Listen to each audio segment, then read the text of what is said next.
Dans le tutoriel d'aujourd'hui, on va continuer à parler des particules et on va se concentrer sur un effet qui s'appelle éclat. Pour les fichiers sources utilisés dans mon projet, d'abord j'ai dessiné un petit crapaud dans Illustrator, là, des formes ellipses simples qui ont été combinées avec Pathfinder.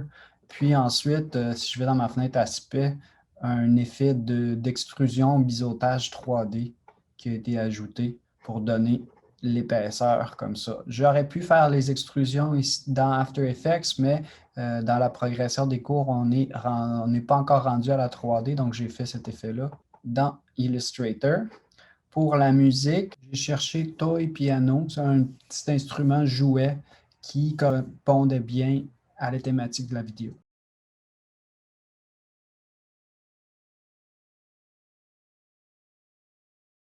Pour les étapes de réalisation, comme d'habitude, je ne vous ferai pas le vidéo de A à Z. Je vais me concentrer sur les particules cette fois-ci avec un effet qui s'appelle éclat ou shatter en anglais.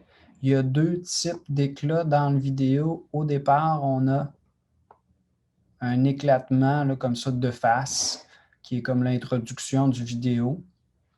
Puis, à environ 10 secondes, on a un éclatement où est-ce que les bouts de casse-tête vont aller plus vers le côté.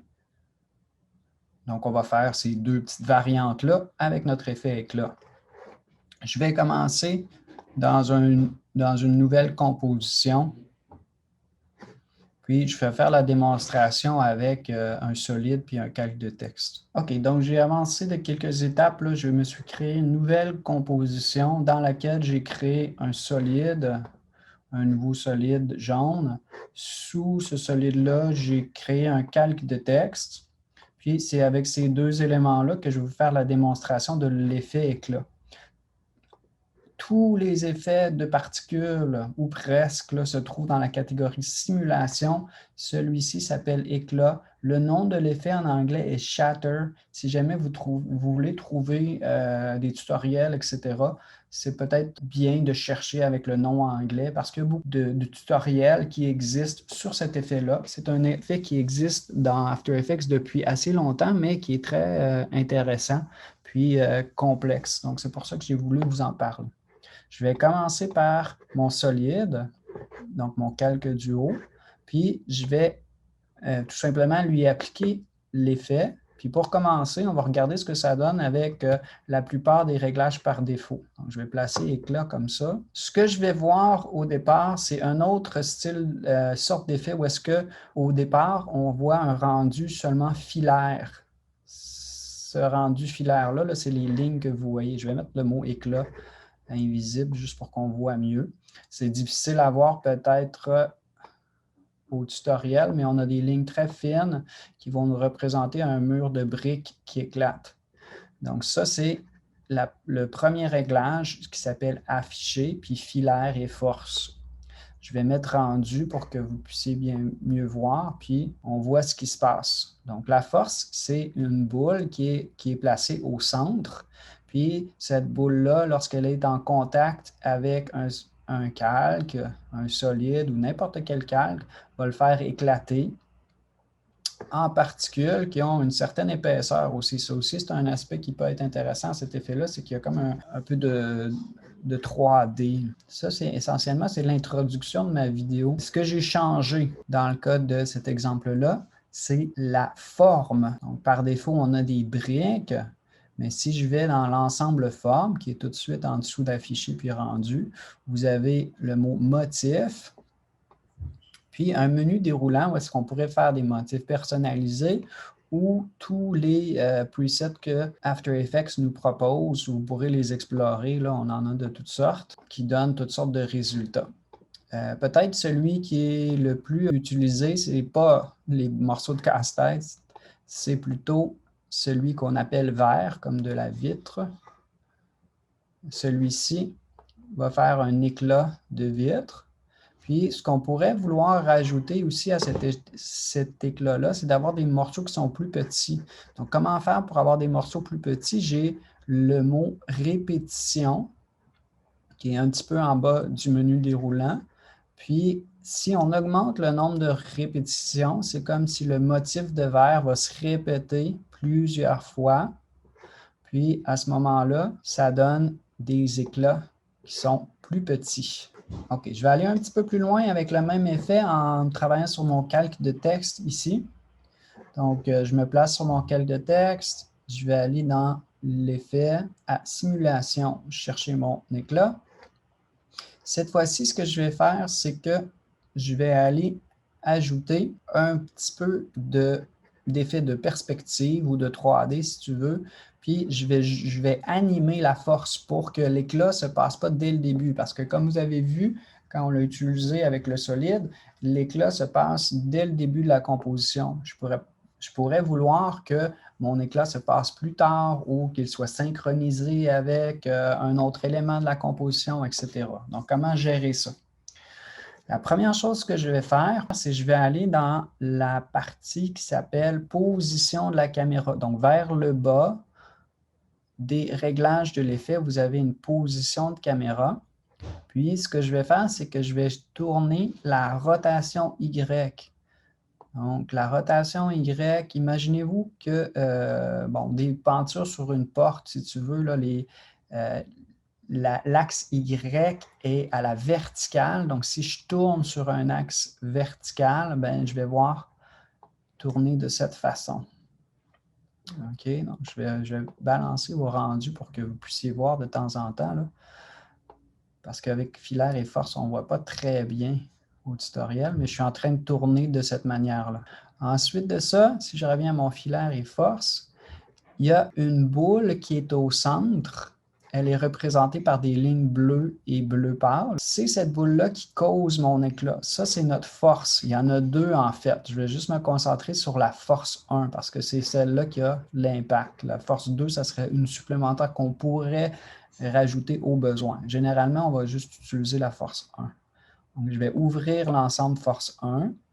Puis, ce que je vais faire d'abord, c'est de jouer avec le rayon.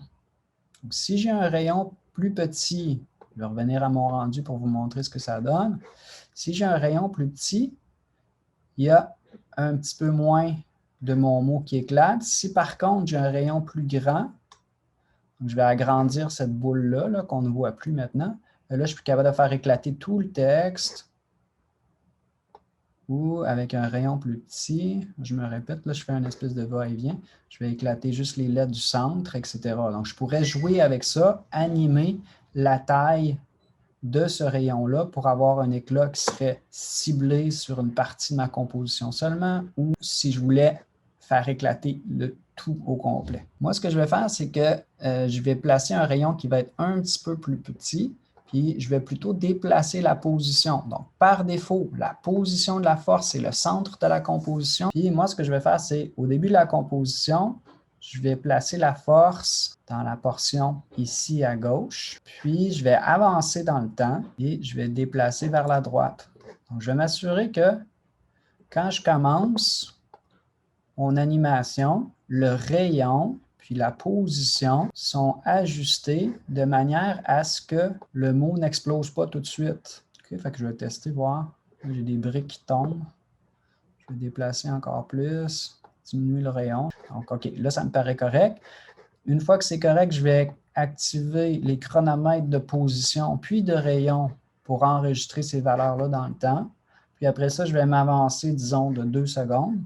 Puis je vais prendre la position, puis je vais la décaler sur X. Puis je vais augmenter aussi mon rayon de manière à ce que tout mon texte explose. Je vais vérifier ce que ça donne pour le moment. Donc là, j'ai la force qui passe à travers, puis va éclater le texte comme ça. Je vais jouer un petit peu pour faire mes ajustements. Puis jusqu'à maintenant, on a quelque chose qui ressemble à ça. OK, d'autres petites modifications que je vais faire. Je vais aller changer, comme on l'a fait tantôt, la forme. Je ne vais pas choisir les briques, je vais plutôt choisir le vert. Puis, je vais augmenter le nombre de répétitions pour avoir des fragments plus petits. OK? Bon, ajusté à votre œil, à votre goût, je me retrouve à peu près à 25 répétitions. Puis, ça me donne des morceaux qui me paraissent corrects. Ensuite de ça, comme pour beaucoup d'autres effets de particules, vous avez la physique dans laquelle je vais trouver des choses comme la gravité. Donc là, mes morceaux tombent vers le sol parce que la gravité est par défaut placée dans cet effet-ci à 3. Si je diminue la gravité, hein, puis je me rapproche de 0, là, je vais avoir des éclats qui vont flotter. On peut travailler aussi sur la rotation. Nos éclats tournent. Je pourrais augmenter la vitesse de rotation, la direction de la gravité, etc. Il y a beaucoup de variables avec lesquelles on peut jouer, tester. Si jamais vous voulez essayer quelque chose, voir ce que ça donne, vous avez qu'à changer les chiffres et regarder le résultat. Et si vous ne vous retrouvez plus, vous pouvez toujours faire un clic droit sur n'importe quelle propriété, puis aller réinitialiser aux valeurs par défaut pour revenir à ce qu'on avait comme valeur de départ. Il y a peut-être un peu de travail à faire sur l'éclairage, la couleur du texte, etc.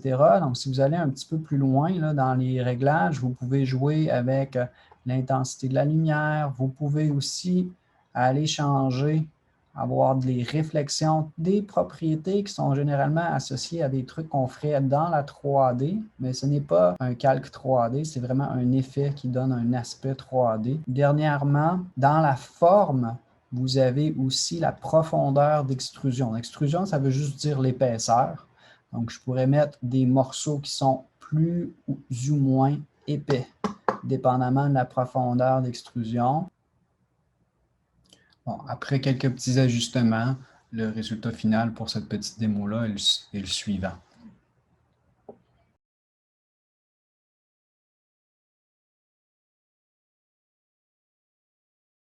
Pour aller plus loin, ben, il faudra réfléchir à une façon d'intégrer ça dans une composition. Là, on n'a que l'effet et rien d'autre. Donc, comment je pourrais intégrer ça? Quels éléments je pourrais faire exploser, etc. Allez chercher sur le web, vous allez trouver beaucoup de tutoriels qui parlent de l'effet shatter. Peut-être ça peut vous donner des idées ou des inspirations pour tester dans vos propres projets.